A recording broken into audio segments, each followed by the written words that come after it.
There are four parts to it. The first piece for any leader, whether it is a CXO or say leading a function within the organization, they need to have something which is called point of view or vision. Every team, because otherwise what happens is if you do not have that, invariably you will be led, which means you will not imagine the future. For imagining the future, as just Pankaj said, when they would have called for that Hindalco meeting and all, they would have expected that they will give us their problems and you will come. But what a leader with a point of view has done it, and with some help, they've uploaded say 100 companies across emerging markets, and they've said, okay, these are the industry trends, this is this, and based on this, maybe these are things you could do. So this is about having a point of view, and a leader always will have across levels. I mean, it does not mean that he needs to be at Pankaj's level.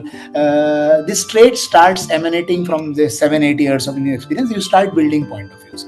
That's the first piece that you have. The second, again, we are technical field, which means we will be expected to solve problems.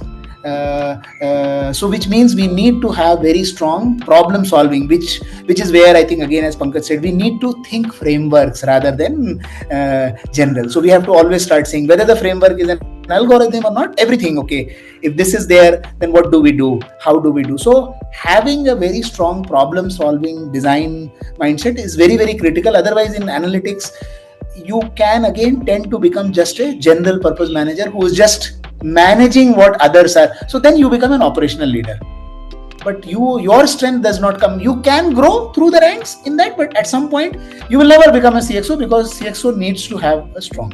That's the second thing. The third piece is about execution.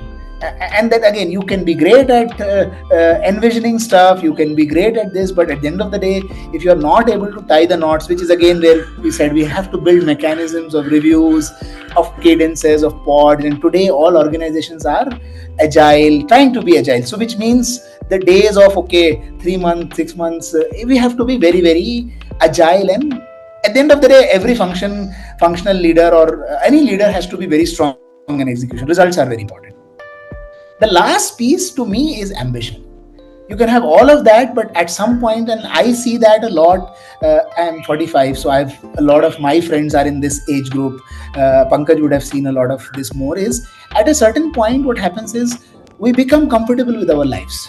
We are all good, so we have vision, we have problem solving, so we can do that. But then we start questioning, do we really need to struggle and strive so much to go to the next? Because at every stage what happens is the effort that you have to make is almost 2x.